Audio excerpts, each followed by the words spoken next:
أهلا ومرحبا بكم أحبتي المشاهدين في حضرة الطف. في حلقة هذا اليوم سنحاور الفنان والأكاديمي الدكتور حسين علي جرمطة. مرحبا بك دكتور. أهلا ومرحبا وسهلا. حياك الله. بداية، كيف تنظر إلى واقعة الطف من الناحية الإنسانية وكيف تنظر لها بعين الفنان؟ نعم. بسم الله الرحمن الرحيم، والحمد لله رب العالمين، والصلاة والسلام على خير خلقه محمد وعلى آله الطيبين الطاهرين. اللهم صل على محمد وآل محمد. السلام على الحسين وعلى علي بن الحسين وعلى أصحاب الحسين. في هذه المناسبة نعزي صاحب العصر والزمان وعجل الله فرجه الشريف ومراجعنا العظام بهذه المناسبة الأليمة. عاشوراء قضية ومشروع. قضيتنا نحن. نعم. والمشروع مشروع الإمام الحسين منذ انطلاقته الأولى من مكان بسيط صغير، واقعة الطف انتشرت واتسعت منذ حمل الرؤوس على الرماح. نعم.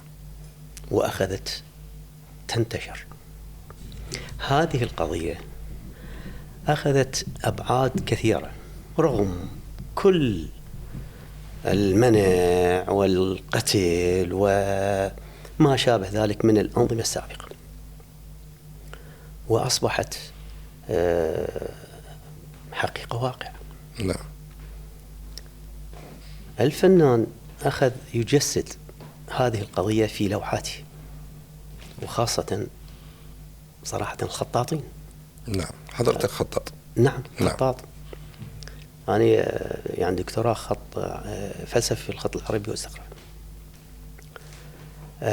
أكثر اللوحات خاصة من بدايات نعم. كانت تكتب على الرايات يا حسين. وهذه الراية، الكتابة، الكلمة هذه نعم. توشح أو يرسم من خلالها الدماء النازلة من كلمة يا حسين.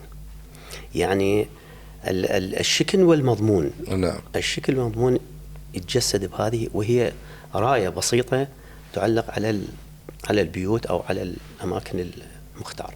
دكتور حسين، واقعة الطف كانت وما زالت وستبقى مصدر للإنتاجات الدينية والثقافية والأدبية وحتى الفنية. كيف وظفت واقعة الطف من خلال لوحاتك ومن خلال الخط العربي؟ نعم. طبعا احنا يعني قلت لك البعد الثالث أو الرابع هو الدلالي أو التعبيري. نعم. يتجسد بهاي اللوحات. يعني مثلا اللوحة اللي مكتوبة أن الحسين مصباح الهدى وسفينة النجاة على شكل سفينة. نعم. هاي إحدى لوحاتك؟ أي نعم. نعم. موجودة هي. طيب. هاي اللوحة يعني الشكل والمضمون. المضمون يتكلم عن سفينة النجاة، والشكل هو على شكل سفينة. هذه تقرب للمشاهد أو المتلقي الموضوع. أما يعني اللوحات الأخرى اللي هي مثلا يعني هناك يعني خلينا نقول دماء. نعم. تقطر من كلمة يا حسين. هاي مبينة واضحة أنه يريد يبين أنه الدم اللي سال من خلال هاي الكلمة أنه رأسا تستحضر عاشوراء. نعم. كم لوحة رسمت عن واقعة الطف؟ أنا صراحة هواية، ما أقدر أعد، هواية كثيرة. يعني أنا من أنا صغير كنت أكتب بشكل بسيط. نعم. فكتبت هاي الرايات. نعم. الراي يجيبوا لي إياها حتى أكتب لهم يا حسين. نعم. رايات سوداء زين، وتكتب بقتها بالبنتلايت أو نعم. شو اسمه، ونخلي هاي القطرات الدم نازلة من كلمة يا حسين. أكثر اللوحات هي بهذا الشكل. نعم. بس بعدين يعني احنا اشتغلنا لوحات خلينا نقول فنية أكاديمية، لها بعد فني أكاديمي من خلال هاي اللوحة اللي حكيت لك عنها. احنا طبعا بالخط العربي أنواع كثيرة جدا، هي الثلث والنسخ والديواني والتعليق. اللوحة الأخرى كتبتها بخط الطهراء، أن الحسين مصباح الهدى وسبيلة النجاة. نعم.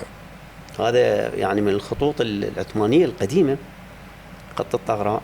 نعم. فوظفت هذا النص لهذا الشكل. نعم. الخطاطين دائما ما يخطون أو يرسمون. احنا خلينا نتوقف عند هاي الجزئية. شنو نسميها بالنسبة للخطاط؟ يخط له يرسم اللوحة. هذا الوصف حتى نستخدمه هسه بالأسئلة بشكل صحيح. ايش أقول؟ تخط له ترسم؟ أنا أخط وأرسم. طيب. يعني خلينا نكون صريحين. إذا نأخذ راحتي باستخدام الكلمة بالأسئلة. نعم، خلينا نكون صريحين جدا. نعم. دائما الخطاط هو يكون رسام. أغلب الخطاطين هم رسامين. نعم. رسامين يرسمون. ليش؟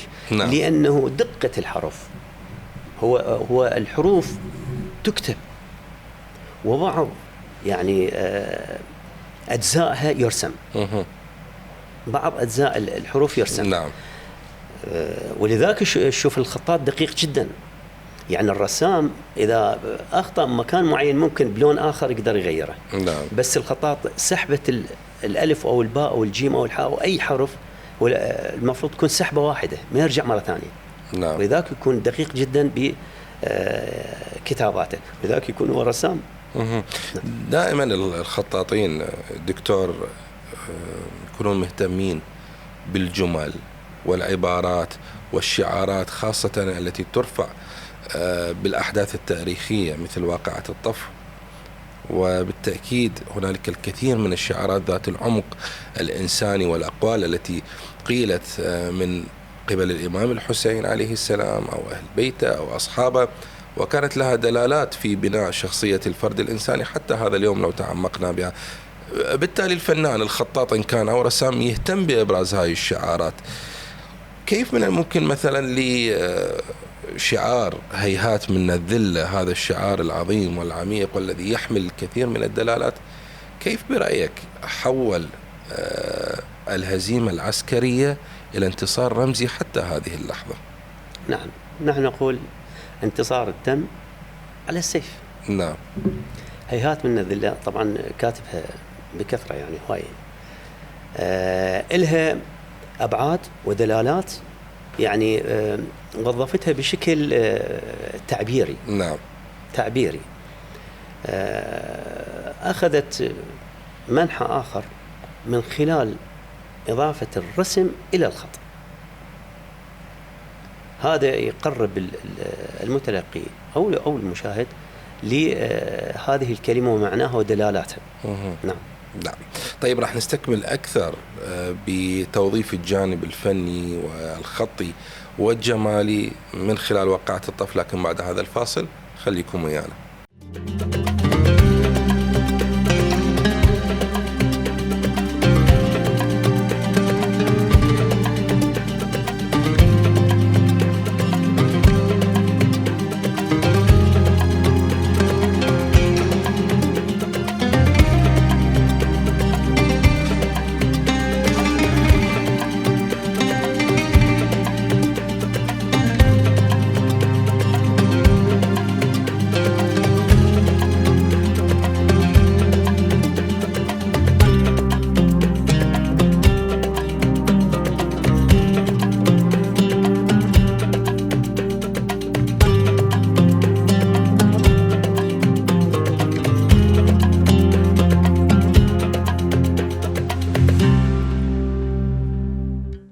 عودة لكم مجددا أحبتي المشاهدين من بعد هذا الفاصل، وعودة لاستكمال الحوار مع ضيف حلقتنا هذا اليوم الفنان والأكاديمي الدكتور حسين علي. أرحب بك مرة أخرى دكتور حسين. يا دكتور حسين، كما هو معلوم أنه أكو أكثر من طريقة لإيصال الرسالة وإعطاء دلالة ومضمون يستخدمها الفنان وحتى الخطاط في لوحته.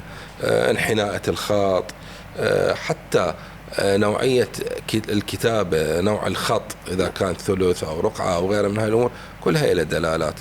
وهنالك أيضا دلالات من خلال استخدام الألوان في اللوحة وفي رسم الخط وفي رسم الكلمة، كيف توظف الألوان في لوحاتك التي تناولت واقعة الطف؟ نعم، طبعا احنا أي منجز خطي نعم أو حتى الرسم هو يبدأ بالتصميم الأولي، سكيتشات. نعم.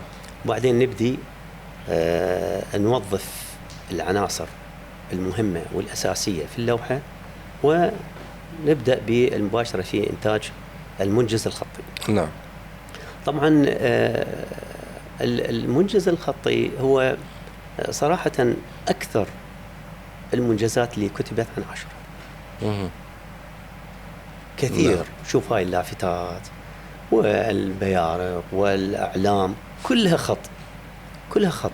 نعم. تريد توصل هذه القضية عن طريق الخط. طبعا الألوان لها دور في إبراز الشكل والمضمون. نعم. إضافة إلى تجسيد الواقع من خلال اللون.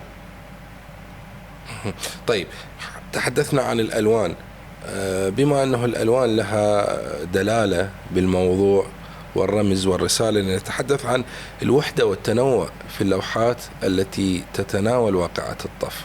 نعم، طبعا الوحدة والتنوع هي صراحة هي في عاشوراء. نعم.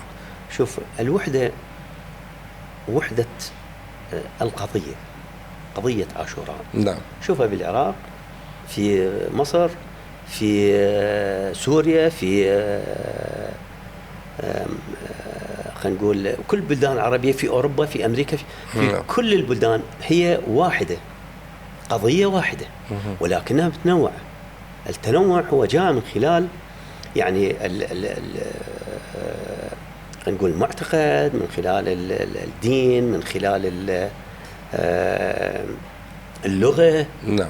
فهي متوحدة بالقضية ومتنوعة من خلال هذه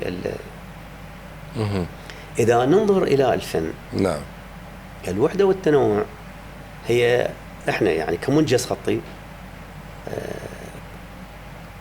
وحدة الشكل، وحدة اللوحة هي عاشوراء. نعم. التنوع يأتي من خلال العناصر اللي الفاعلة بداخل المنجز الخطي، ولذلك تتجسد نعم. يعني بالفن وفي عاشوراء وتلتقي في اتجاه واحد. نعم. دكتور حسين، هل هنالك خطوط حمراء أو محددات لا يمكن تجاوزها في اللوحة الخطية؟ يعني مثلا استخدام ألوان معينة، استخدام خط معين ربما لا يتناسب أو لا يبرز مدى المأساة ومدى الشموخ ومدى التضحية أو غيرها من هاي الأمور مثلا. هو الخط الأحمر هو القواعد والأصول الخطية. صراحة يعني احنا نلتزم بقواعد وأصول الخط العربي. ليش؟ لأنه عندنا اتجاهين مهمات جدا، اللي هو الجانب القرائي. نعم. إذا كتبناها كتابة عادية ما راح تفهم ولا توصل. يعني احنا لولا الخط ما وصلتنا الكثير من العلوم. نعم. الخط لأنه سهل القراءة، مو مثل الكتابة الاعتيادي اللي هي ما معتمدة قواعد وأصول الخط العربي. الجانب الآخر اللي هو التسلسل القرائي. يعني مرات نشوف لوحات ما نقدر نقراها. نعم. لأن مقدم ومؤخر بالحروف فعلا، والتقديم والتأخير نعم بالحروف راح يسبب لنا إشكال أول مرة بالقراءة، وبعدين إذا آية قرآنية راح يصير حرام ما يصير، لأنه راح تقرأ بشكل آخر. نعم. يعني يصير تحريف بها. فالتسلسل القرائي مهم جدا، وخط أحمر. نعم. بالنسبة لكل المجازات الخطية. طيب، هل هنالك نوع خط معين يكون عصي على تشكيله بلوحة جمالية، يكون فقط من الممكن أن يستخدم للكتابة لا بتمثيله بلوحة معينة ذات دلالات؟ هو يعني صراحة من أجمل الخطوط وأصعبها هو خط الثلث. نعم. هذا يعني صراحة أغلب الخطاطين يريدون يوصلون إلى هذا المستوى بكتابة خط الثلث. نعم. والخطوط السهلة هي الرقعة مثلا يعني بعد هيجي الديواني، وبعدين الديوان الجلي، بعدين خط النسخ والخط المحقق وخط الفارسي أو التعليق وخط الإجازة، خطوط كثير. طيب كيف تنظر إلى طريقة الخط الرقمية إذا ما صح الوصف حاليا مع دخول التطور والحداثة والمطابع؟ أصبح الكمبيوتر من الممكن أن يبتكر خط معين أو نفس الخطوط التقليدية لكن تخطها المطبعة مو إيد الخطاط، بالتالي إحنا راح نفتقر ربما للمسة الجمالية وروحية الخطاط. والله صحيح، هاي مشكلتنا. نعم. يعني صراحة هو للسرعة. نعم. للسرعة. يعني قبل الخطاط إذا هوية يروح الخطاط يخطي، إذا عريضة يكتب. نعم. الخطاط إذا واجهة مال أو غلاف مال كتاب للخطاط، بس لا، مباشرة على الكمبيوتر. طبعا الحروف هي جامدة، ما بيها روحية. نعم. ما بيها نفس الخطاط صراحة. يعني كتابة الخط تختلف جذريا عن الكمبيوتر. طبعا أثرت كثيرا على الخطاط ومستوى الخطي، لأنه ماكو. نعم. ما حد يجي يخط يمه، لأنه أكثر الخطاطين هم يكتبون لوحات فنية لهم، لأنه ما حتى الاقتناء هو قليل جدا. نعم. إضافة إلى أغلب يعني المستهلك أو هو اللي يريد يشتغل هاي يروح للكمبيوتر ويكتبهم وبينواع الخطوط. بس هاي الحروف ما بيها روحية. نعم. يعني ما يقدر يتصرف بها مثل ما يتصرف الخطاط، لأن حروف تنضيد. نعم. فهاي مشكلة، حتى أثرت على مشكلة الخطاط المادية والمعنوية. حتى هاي الحوافل المتعرجة اللي تكون ما مسقولة اللي تيجي بإيد الخطاط من خلال كتابته، هي تعطي لمسة جمالية أحلى من اللي مطبوعة طبع من خلال طبعا المطبعة. نعم. طبعا شوف، هو الخطاط معالجاته فنية. نعم. بس بالكمبيوتر ماكو معالجات، هو حروف ينظتها. نعم. وتطلع اللوحة مثل ما يريد الكمبيوتر. طبعا بالمناسبة هو الكمبيوتر هو مخطط وضعهن، طبعا هم وضعهن، لكن ما يعطي فرصة للتغيير وللاجتهاد وللخروج عن النص اللي أحيانا يكون جميل وضروري. أبدا أبدا، لأنه الكتابات بالكمبيوتر هي غير فنية. نعم. هي مسألة يعني مهنية، يعني مجرد مهنة. نعم. دكتور حسين، البعض أحيانا يتبنى رأي أنه فن الخاط وخاصة استغلال الخاط بتجسيد لوحات معينة هو فن للنخبة فقط وليس للعامة. هل تتفق مع هذا الرأي؟ والله أنا خليني أحكي وبصراحة. نعم. الخط هنا ما حد اتبناه ولا حد دعمه مثل باقي الدول. نعم. شوف هسه بإيران يعني دعم من أعلى المستويات لكتابة اللوحات، رغم أنه خيرة خطاطين العالم هم من العراق. لا، هم بخط التعليق والشكستة وغيره يعني. نعم. خطاطين بارعين جدا. شوف مثلا بالإمارات، شوف شلون يدعمون الخط والخطاطين وإقامة المسابقات. في تركيا. نعم. في السعودية. نعم. يعني بدأوا نهضة خطية. يعني هو الخط صراحة هو حرف القرآن. نعم. يعني احنا من نكتب كتابة، هذه الكتابة راح تبقى. يعني قول الإمام علي عليه السلام يقول: الخط مخفي في تعليم الأستاذ، دوامه في كثرة المشق. نعم. المشق يعني الكتابة السريعة الغير منظمة. نعم. ودوامه على دين الإسلام. نعم. وقول آخر يقول: علموا أولادكم الكتابة والخط. نعم. لأنه من يعني كلها إلها علاقة بالخط. وهسه شوف المدارس. نعم. يوصل للإعدادية أو الكلية خط ضعيف جدا. بالضبط. اكو كراسات جدا. احنا بحاجة الى المزيد من الدعم للخط والخطاطين، وان نتبنى هذا الفن لكي يخرج من هذا الاطار، اطار النخبة وفقط الفنانين والنخبويين هم اللي يقدرون يفهموا، ويصبح حتى المواطن العادي والبسيط وخاصة طلبة المدارس التفاتة جدا جميلة، يجب أن يكونوا بارعين إلى حد ما بالكراسات وكتابة الخط. راح نستكمل بجوانب أخرى أعزائنا المشاهدين بعد الفاصل.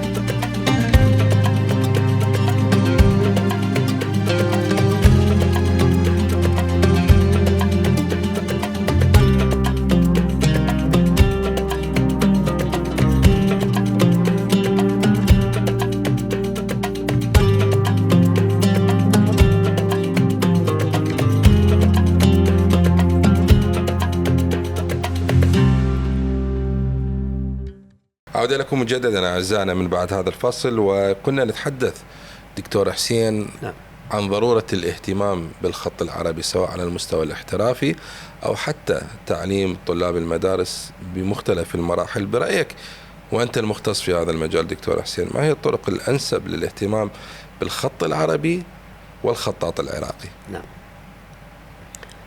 طبعا في السابق يعني قديم الستينات والخمسينات وحتى السبعينات يعني كانت كراسة للأول ابتدائي والثاني والثالث، حروف بسيطة. الصور لحد الآن موجودة يمكن بالمرحلة الابتدائية؟ ماكو، ما شفنا، ماكو كراسة. طيب، هاي مهمة جدا لتطوير قابلية التلميذ على الكتابة الاعتيادية. نعم. هم يعطوهم سطر حتى مرات بالأسئلة، اكتب هذا السطر بشكل، هو المفروض يعلموه شلون يكتب، يعلموه شلون يكتب الحروف. نعم. وطريقتها وأصولها وقواعدها من خلال المران المتكرر يعني هي الكراسة بها. نعم. أسطر بها حروف متسلسلة، لأنه من الحرف البسيط إلى نعم. الحرف الصعب. المفروض هاي يعني وزارة التربية المفروض يعني يتبنون طباعة كراسة للخط العربي لكل المراحل وحتى المتوسطة والإعدادية. نعم. الطالب هسه حاليا قلت لك يوصل للكلية هو خطه ضعيف جدا، حتى يعني صعب القراءة. نعم. ما تقدر تقرأ لأن كتابته ضعيفة. هذا واحد. الجانب الآخر هو الاهتمام من الدولة، المفروض تهتم بجمعية الخطاطين العراقيين. يعني هسه هم مكانهم بسيط جدا. نعم. يحتاجون إلى دعم مالي ومعنوي، وهاي لها علاقة يعني طبعا أقدر أقول وزارة الثقافة المفروض هي تدعمهم وتهيئ لهم كل السبل اللي تخلي عملهم ناجح. الجانب الآخر هو الخطاط. الخطاط هسه أغلب الخطاطين كتبوا المصاحف لدول أخرى. نعم. يعني مثلا الخطاط هادي الدراجي كتب مصحف تركي، خطاط عراقي يكتب مصحف لتركيا. يعني الخطاطين العراقيين وصلوا إلى مراحل متقدمة جدا، وحتى بالمسابقات والمعارض والدعوات اللي توصلهم هم متفوقين جدا. نعم. بالخط العربي وكل الخطوط، وإنتاجهم غزير وإلى يعني سمة خاصة الخطاطين العراقيين. نعم. المعتمدين المدرسة البغدادية. دكتور حسين، بما أنه ذكرت المهرجانات والمسابقات التي من الممكن أن يشارك بها الخطاطين العراقيين، بنفس الوقت هي فرصة ووسيلة لإيصال مضموننا ومحتوانا ومنهجنا ومواضيعنا الثقافية والدينية وإرثنا التاريخي إلى الآخر. وهنا أعني موقعة الطف وقضية الإمام الحسين عليه السلام من خلال لوحة مثل لوحاتك التي تحاكي هذه القضية، من الممكن أن تعرض في مهرجان لدولة إسلامية سواء في الوطن العربي أو خارج الوطن العربي، ومن خلالها نصل إلى الآخر ونوصل القضية إلى الآخر اللي ربما القضية تكون مغيبة عنا تماما أو فاهم القضية بشكل مغلوط. راح يلتفت للكتابة الموجودة، وربما تكون هذه الكتابة هي دافع وحافز أنه يسأل أكثر. طيب صار الإمام الحسين شلون استشهد؟ من هو اللي قتله؟ طيب هو ليش خرج الإمام الحسين؟ من أجل أي شيء خرج؟ منو كان معه؟ وهكذا. وهي طبيعة النفس البشرية، الفضول الدائم والبحث عن الحقيقة. وهنا نصدر رسالة الإمام الحسين. نعم. طبعا هي المعارض موجودة، الدعوات موجودة، بس أقدر أقول لك بصراحة يعني الخطاط ترى ما بيده شيء إذا ما هيئت الأجواء المناسبة من قبل الدولة. يعني هي ما ممكن الخطاط هو يروح يسافر والمصاريف عليه نعم. احنا تجينا دعوات. يعني أنا كتبت الأجزاء من المصحف في دبي. نعم. زين، كان أكو عندهم معرض لكتابة المصحف في شهر رمضان، يدعون 30 خطاط كل واحد جزء، في خلال شهر يصير عندهم مصحف كامل. هاي الدعوات المفروض هنا نعم. يسوون مسابقات، يسوون دعوات للخطاطين، يسوون مهرجانات. هاي كلها لها علاقة في إبراز طاقة الخطاط العراقي ودعمه ماديا ومعنويا. نعم. يعني الدولة يعني أتوقع أنه تقدر توصل إلى مستويات عالية جدا.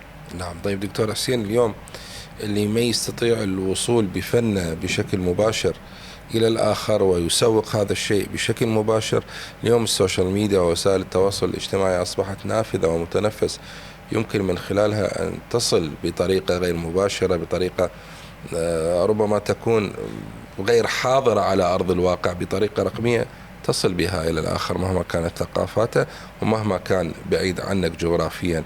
إلى أي مدى اليوم السوشيال ميديا تخدم الفن العراقي والخط العراقي تحديدا؟ والله صراحة هي النافذة الواحدة، نعم، أو الوحيدة اللي يمكن الخطاط العراقي يقدر يعرض نتاجاته ويعتبر هو معرض. أنا أعتبره معرض لأنه أي منجز خطي ينزل على السوشيال ميديا هو راح يشوفه كل المتابعين، وهاي الطريقة الوحيدة اللي يقدر يبين منجزاته وكتاباته الخطية.